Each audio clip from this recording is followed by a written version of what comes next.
First, welcome to the video. Today we will unpack why tiny interest on cash in modern financial apps can feel good but rarely builds wealth. We'll outline how these features work, the math behind them, what you sacrifice in opportunity costs, and a practical strategy to manage your cash. By the end, you will know how to keep funds liquid without losing growth potential. Next, here's our plan for the video. We will begin with the micro-yield incentive and the brutal math of liquidity. Then we will evaluate whether the feature is worth using for savings. After that, we will share a step-by-step strategy, test your understanding with quick quizzes, consolidate key takeaways, and finish with an important disclaimer. Then, let us visualize the trade-off. Cash kept in a low-interest, high-liquidity feature generates tiny nominal gains. These pennies create a feeling of progress.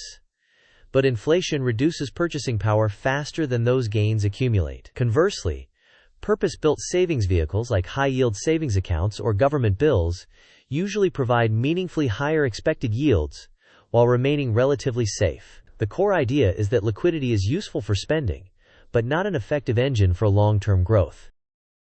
Moving on, the micro-yield incentive relies on psychology. Even tiny earnings trigger a sense of progress, which encourages keeping larger balances parked in the app. However, these features are engineered for instant access and convenience rather than compounding growth. If your goal is growth, comparing nominal pennies to the current rate of inflation reveals that your purchasing power may be shrinking. In many cases, these small earnings are a cost of doing business for the platform, packaged as a benefit to you. Furthermore, this video is for educational purposes only and is not financial advice. You should do your own research and consider your personal objectives, risk tolerance, and timeline. Consider consulting a licensed financial professional before making any decisions. After that, let us explore how money should flow. The diagram begins with income and splits into two buckets: float and savings. Float covers upcoming expenses and daily spending and stays in a low-yield wallet for instant access. Savings, defined as money not needed for at least the next 30 days, moves to a high-yield savings account or short-term government bills. A monthly review loop ensures that float remains adequate while surplus is transferred to higher-yield options. This approach preserves convenience for spending and improves returns for savings. Next, compare the two choices. The low-yield cash feature is extremely liquid and convenient, offering immediate access for spending and transfers. However, its yield is typically insufficient to offset inflation and is therefore poor for long-term savings. Conversely, high-yield savings accounts or short-term government bills generally offer significantly higher rates with low risk. They are not intended for daily spending but are ideal for money not needed in the next month or more. The right choice depends on your time horizon and risk tolerance. Additionally, let us clarify APR versus APY. APR reflects a simple annual rate without compounding, while APY captures the effect of compounding over the year. When comparing savings products, APY provides the more accurate picture of growth. In a tiny example, earning 25 cents per month on €500 equates to roughly €3 per year, or approximately 0.6% APR. If inflation is around 3% and a high-yield savings account pays roughly 4.5% APY, the difference in real growth is large. The pie visual emphasizes how inflation and opportunity cost can dominate nominal interest from micro-yield features. Now here is the plan you can follow. First, segregate your funds by keeping only 2 to 4 weeks of living expenses as float in the low-yield wallet. Second, move the bulk of your savings, defined as money not needed for at least 30 days, to a high-yield savings account or short-duration government bills. Third, automate transfers after each payday to reduce friction. Fourth, review monthly to ensure the float is adequate and redirect any surplus to higher-yield accounts. Finally, track your effective annual yield and compare it to inflation to maintain a realistic perspective. Meanwhile, let us walk through the monthly rhythm. On day 1, after payday, an automatic transfer moves surplus cash to the high-yield account. Through the month, daily spending draws from the float. Around mid-month, a quick check ensures the float is still sufficient. At the end of the month, a review captures any excess float and moves it back to the high-yield account. This timeline builds a simple and repeatable habit that balances liquidity and growth. Next, here is your first quiz. You keep €500 in a low-yield wallet and earn 25 cents per month. Approximately what is your annual rate? And what does that imply against 3% inflation? Option A.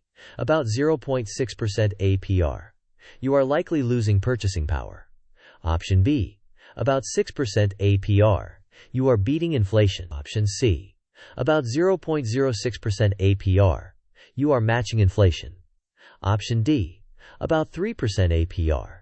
You are breaking even. You may pause the video now to think about the answer. We will discuss the answer in the next section of the video.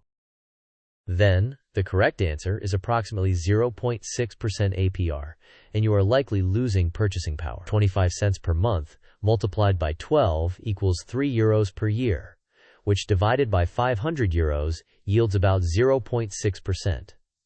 If inflation is around 3%, your real value is declining, despite the nominal interest. After that, here is the second quiz. Which cash belongs in the low-yield wallet versus a high-yield account? Option A.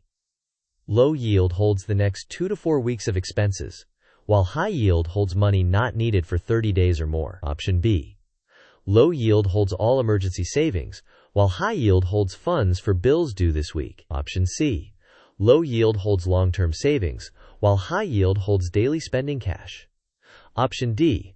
Low yield holds only spare change, while high yield holds rent due tomorrow. You may pause the video now to think about the answer. We will discuss the answer in the next section of the video. Next, the correct answer is that the low-yield wallet should hold the next 2 to 4 weeks of expenses, while the high-yield account should hold money not needed for at least 30 days. This keeps spending money liquid and positions surplus cash to earn better returns. Now consider these examples. At a low annual percentage rate of 0.2%, $1,000 yields about $2 per year, while a 4.5% high-yield savings account yields about $45, a difference of $43. At $5,000, the gap widens to over $200. At $20,000, the difference approaches $900 per year. Even at 2,500 euros, the spread is more than 100 euros per year.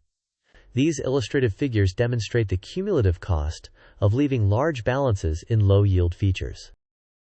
Before we wrap up, remember these points. Micro-yield features prioritize convenience over compounding. Keep only your float in the low-yield wallet and transfer real savings to higher-yield vehicles. Always compare your effective annual yield to inflation. Automate transfers and conduct monthly reviews.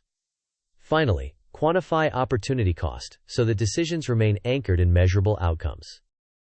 Finally, the essence is straightforward. Small interest on app cash balances is not a growth strategy. Liquidity is valuable for spending, but meaningful returns generally come from purpose-built savings vehicles. A simple system: set your float, automate transfers, and review monthly balances. Convenience with growth. As a closing note, thank you for watching. If this was helpful, please like the video, share it with someone who needs it, and subscribe for more content. Share your thoughts and your current float to savings ratio in the comments.